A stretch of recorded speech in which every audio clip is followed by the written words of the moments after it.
So now we're going to work on pork egg rolls. Amy, we're going to finish out the video.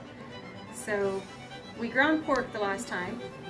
Today we're going to finish that out. We're going to use the pork that I ground today, and then I'm going to get our vegetables prepped and get that started. So you're going to start with just a head of green cabbage. You can use regular cabbage, you can buy the Napa cabbage, whatever you prefer. I think for the pork egg rolls for us, we just like that standard green cabbage head. So you really just want to break it down. You want a decent, sharp, good sized knife, something that's going to work through the cabbage. Ideally, you're looking to get the core cut out.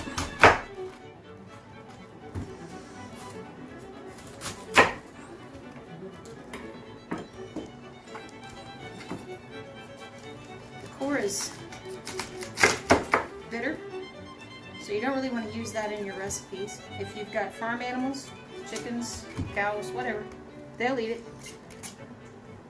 Set that to the side. And you just want to get it down to workable chunks. We're going to attempt to put this through the mandolin. And I have my Cuisinart mandolin ready over here on the side. And I have it set to the julienne setting. So you can see I've got the blade depth set to 4. And then I've got the thing pushed in on the side here that brings up the other blades to julienne the cabbage. We're going to attempt to do this. See how well we do with it. And really, you want to use the guard just as a safety measure. These things are sharp, and as you're running it back and forth, it'll give you a pretty fine shred on your cabbage. And you may have to come back with your knife at some point and finish up these small pieces that wouldn't go through, which we'll do that at the end. But as I work through it, you can see I've got a pretty fine cut on it. I like it in a small cut. As you're eating the egg roll, you're not pulling out these long strings of cabbage as you go. I think it just makes for an easier eat on your egg roll.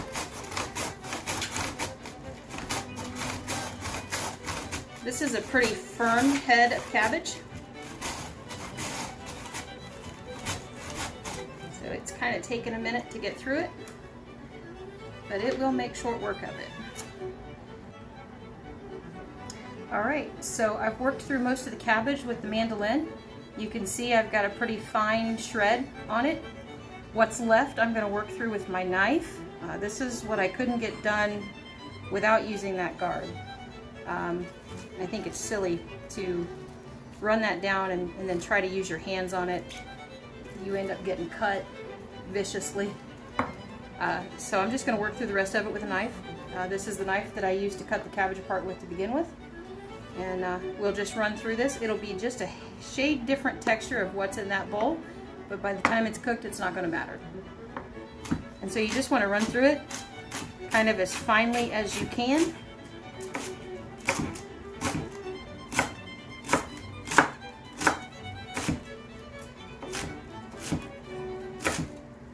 Once I get this stack done, I'm actually going to cut it in half so it's kind of the same size as what's in that bowl. You want everything roughly the same size. It helps when you're cooking. It helps to cook things evenly. It's also going to help when you're packing the egg rolls. So you want everything kind of uniform, or as uniform as you can make it. I'll just add that in. And then I'll work through the rest of this. And then we can move on to our carrot and celery and onion. Alright, the next thing I'm going to prep for our egg rolls are our carrots and our celery. And those will go in the skillet at the same time.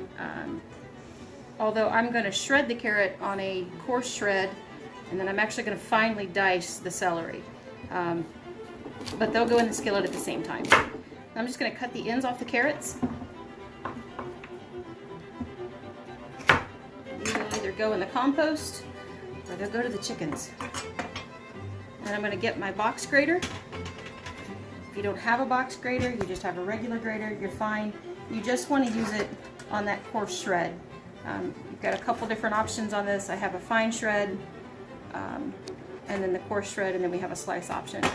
We're going to use the coarse shred, and you're just going to run through them. And you ultimately want about a cup of grated carrot and about a cup of grated or finely diced celery. I would grate the celery, but when you grate celery, you tend to get strings, and then everybody thinks you got hair in your food. So we're going to finely dice the celery.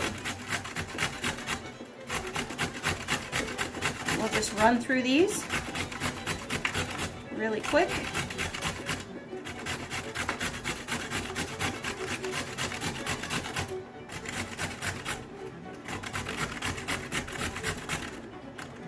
When I get down to the nubby part, I just kind of move on to the next one. None of that's going to go to waste. Like I said, it'll go in the compost, or we'll give it to the chickens. It comes back to us as eggs.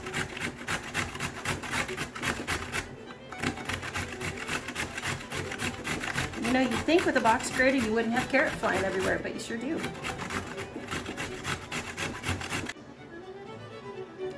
Alright, we've worked through our carrot. And you'll just have to clean some of it out of your box grater. Get out as much as you can. Set that aside. And move that to our container.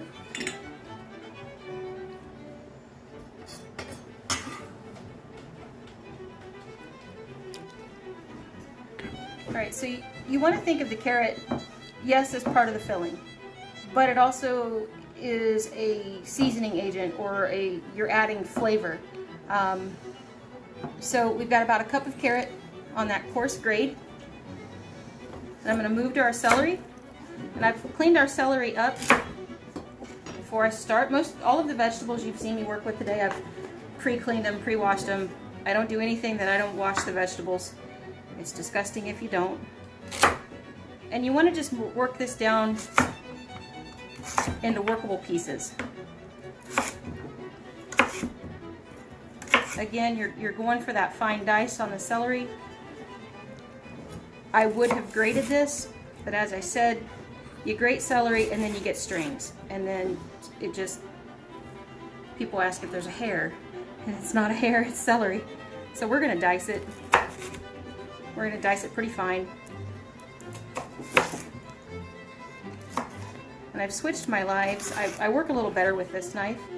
This one's also a little sharper than the other one. And it'll allow me to move through these pretty quickly. You just want to line them up, get a good stack. You don't want to overstack. You want what's manageable for you. And then you just want to move through it. And ultimately getting the same size pieces as best you can on that fine dice. And when I move to our onion, I'll dice the onion on that same fine dice. You don't want just huge chunks floating in there. You want everything to be kind of small, same size as the cabbage, same thickness as the cabbage. You're just kind of looking for a uniform size on what you're cooking with.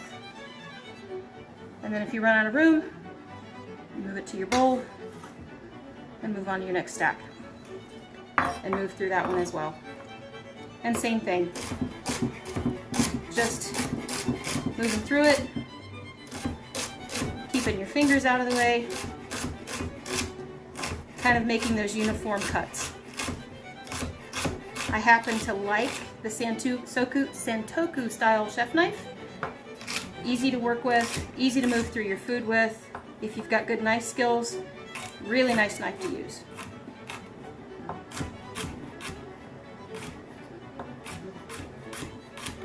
I'm not a kitchen gadget person per se, but I do like good knives. Although I have my fair share of gadgets, I don't like the cleanup involved with a food processor If I'm using it to shred cabbage, to shred veggies, I have good enough knife skills. I can actually work through stuff pretty quickly with my knife, quicker than using the food processor. You want to use your food processor, you go for it. More power to you. I don't like the cleanup, and I can get it done quicker using my knife. So I'm just going to prep our onion, and you want to take off that first layer. That tends to be tough.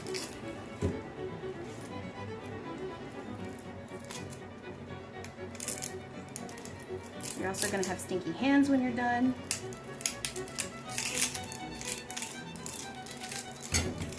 Alright, move those to the side. I'm going to take my knife, flat side, flat palm of my hand on top of that onion. You want to make your horizontal cuts first. I'm going to come in and cut that way. And then I'm going to make my vertical cuts. And I'm leaving the root end of the onion on. It makes your dicing easier. And we're going to dice right into that root end. Again, on a fine dice.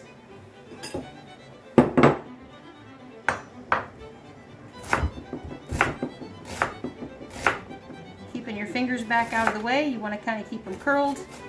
That way you're not chopping your thumb or your finger.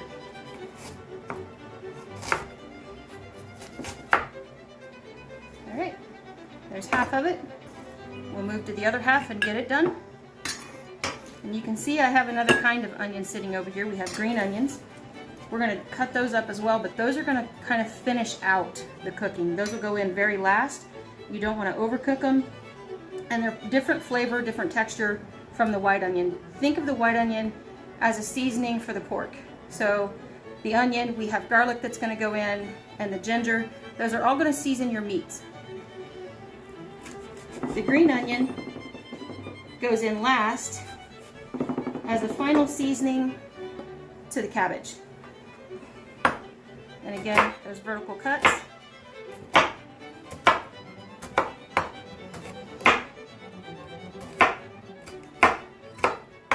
And you're just going to move through it. I am not a professional chef by any stretch. I am a home cook. I learned to cook beside my mom and my grandmother. No professional training whatsoever, and you don't need professional training. You just need a good desire to eat good food. And the thing about cooking as opposed to baking, so baking is more of a chemistry where you want to be more precise with your measurements, because your measurements determine your lift in your baking. But with cooking, you go by what tastes good to you. And so you taste things as you go. And you'll see me when I begin this filling that I will actually take a fork or a spoon and begin to taste what I've got. And then I can adjust my seasonings according to that taste. And I do that with most everything that I cook: soups, stuffings, dressings, casseroles. I typically don't serve anything that I don't check my seasonings on. If I don't like it, I don't think you're going to like it either. So we want to cut the roots end of our green onions. And we want to cut most of this top off. Set those aside. And this is really the portion we're after. If you see any that has some dark on it, you peel that off. And these we're just going to kind of cut small pieces. We want the white and some of that green. The green adds color, texture, and this adds a different flavor from the sweet onion that we just cut. And again, this one goes in at the end. So we'll set it to the side, and it'll be the last thing I throw in. I won't cook it very long. I'll actually put it in and stir it in, and it'll be done.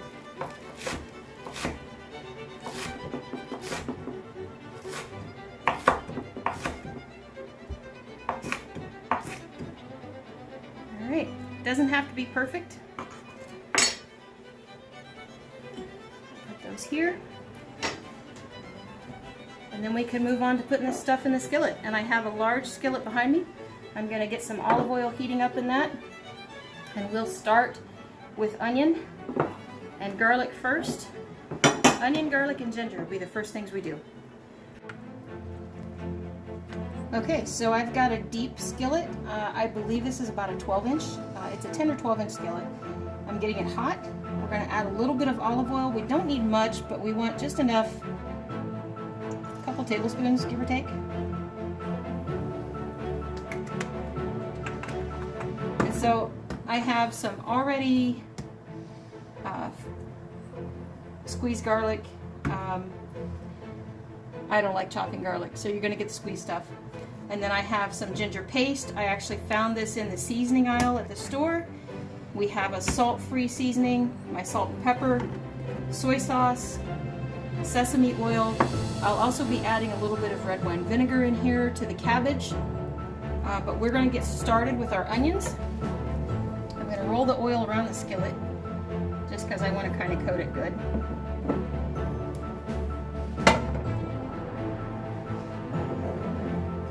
We'll get the onions in. And you want the skillet hot. You really do. I should have given it a little bit longer, but it'll be okay. You don't want to over garlic. Well, if you like garlic, you add as much garlic as you want. We're going to go with about a tablespoon, give or take. And some ginger paste or ginger puree. Again, I found it in the spice aisle. And I'm going to put a good amount. Probably a tablespoon, give or take, of that. Grab my wooden spatula. We're going to just move things around the pan as it starts to heat and let this go. You want your onions to be translucent. You're not really looking to brown anything. You're really looking to get them cooked a little bit before you add your ground pork. And I have about 2.5 pounds of freshly ground pork. I bought a pork loin roast and used my grinder attachment on my KitchenAid and just ground that up on a fine grind. And that'll be going in here once this gets to be translucent. This will take a couple minutes, and once we get it to that point, we'll add the pork. Alright, we've let our onions cook a little bit. Now I'm going to add the pork. Get that in there. And if you're going to grind your own, this is pretty lean, but I did look for some. You can see there is some fat threading through there. You do want a little bit of fat. Fat adds flavor. It also adds moisture. So you don't want this to be too dry. But I'm going to begin to season as we go. So I like the salt-free seasonings. We're going to add just a little bit of this. This is a fine grind, so it's you can sprinkle it like salt or pepper. So we add some of that. We're going to go ahead and add a little salt.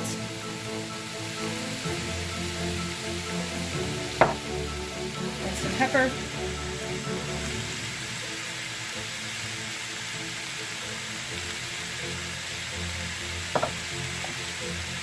And we're going to get this to brown up a little bit.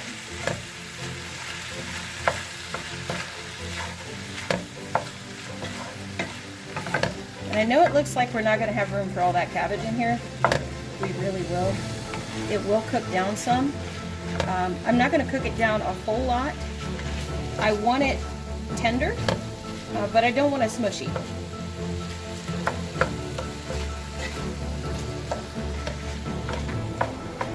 We're just going to let this go until it browns up.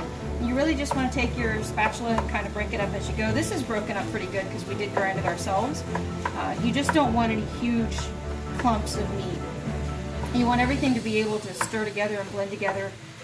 That way you can pack it into your egg rolls and you're not getting these huge bites of any one thing. You want a good mix in your egg roll.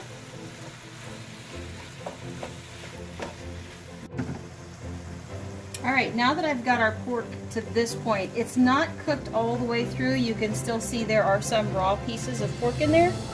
I'm going to go ahead and add our carrot and celery that we diced and grated and get that mixed in. And we'll let these cook a little bit before we go ahead and add the cabbage. And you notice I've got some other things sitting over here to season with. Once I get the cabbage added in here, I'll season the rest of that, but you're looking for a layering of sorts with your seasonings, with your vegetables. And so you're layering that flavor as you go.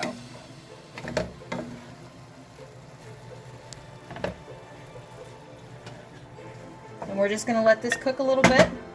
And once the pork gets a little further down the line here, we'll go ahead and add the cabbage in, and I'll start layering in the rest of the seasonings on the cabbage and get it mixed in. Okay, we've gotten our pork to this point. You're not really browning the pork, you're just kind of cooking it through.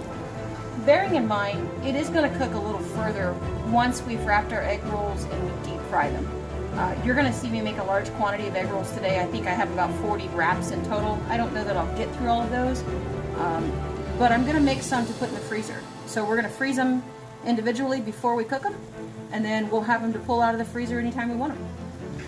So I'll go ahead and get our cabbage dropped in, and you can see the different texture from where I ran through it with my knife and where I used it in the mandolin. And if you run across any big chunks, pull those out. We'll set them to the side. Your husband may snack on them.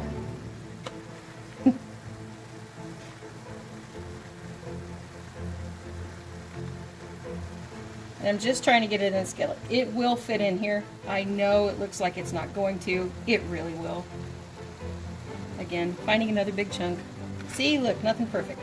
You don't have to be perfect with it. I think sometimes we get caught up in trying to be perfect with things. And you don't have to be perfect with this. You just have to, have a desire to want to have a good meal. Sometimes it's hard to find a good carry-out egg roll, at least in our area. So we decided to make our own. Now with the cabbage, before I stir this down in, you're going to see me repeat some of these seasonings that I used on the pork.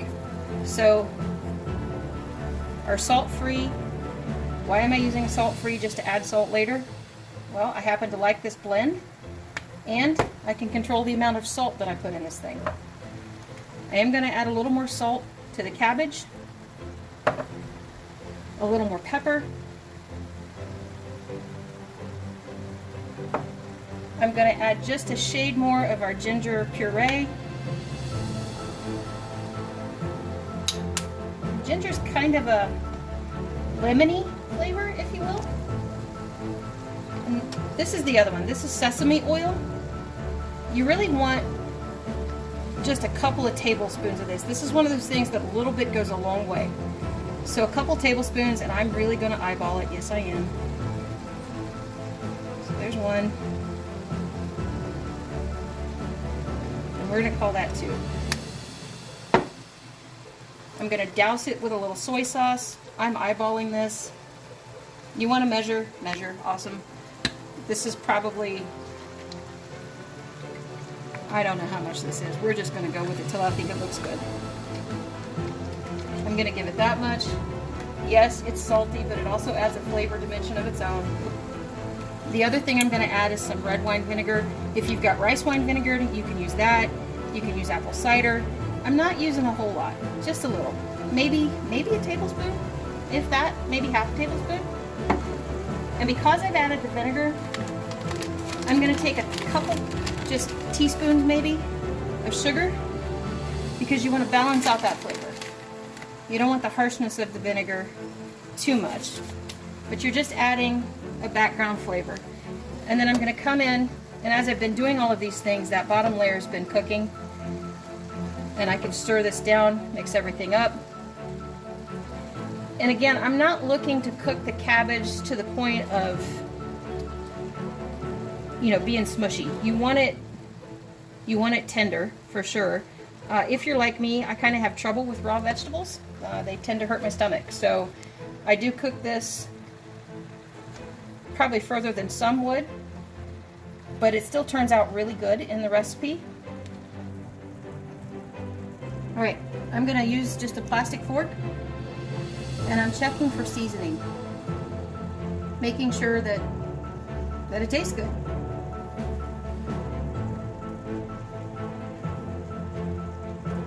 I think we're there.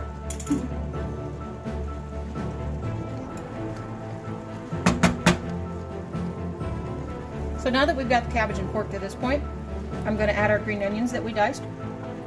Again, I'm not really looking to cook these. I'm looking to just toss them in, get them mixed into the mixture, and we'll be ready to let this sit and cool. And that green stem from that green onion gives a nice little pop of color in there. But it also adds a different flavor from the sweet onion that we used.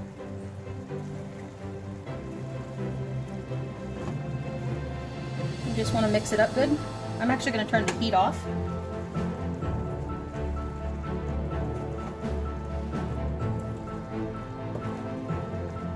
And we're going to let it set.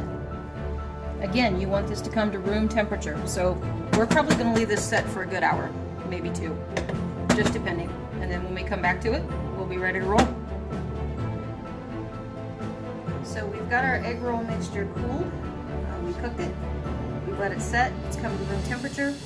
I've got egg roll wraps that I purchased at the store underneath a damp paper towel to keep them from drying out in between.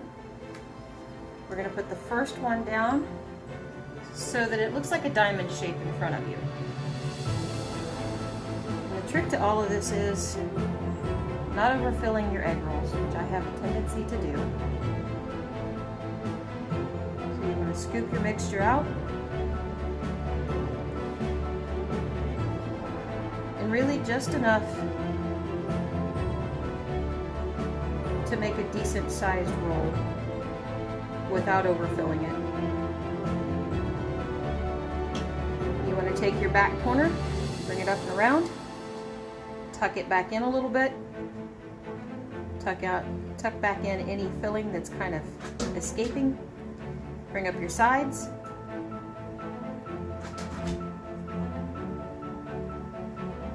and roll it up. In this container, I have a little bit of just all-purpose flour, so a couple tablespoons of flour and enough water to kind of make a thin paste. And this is what we're going to use as the glue on our egg rolls. You don't have to do this.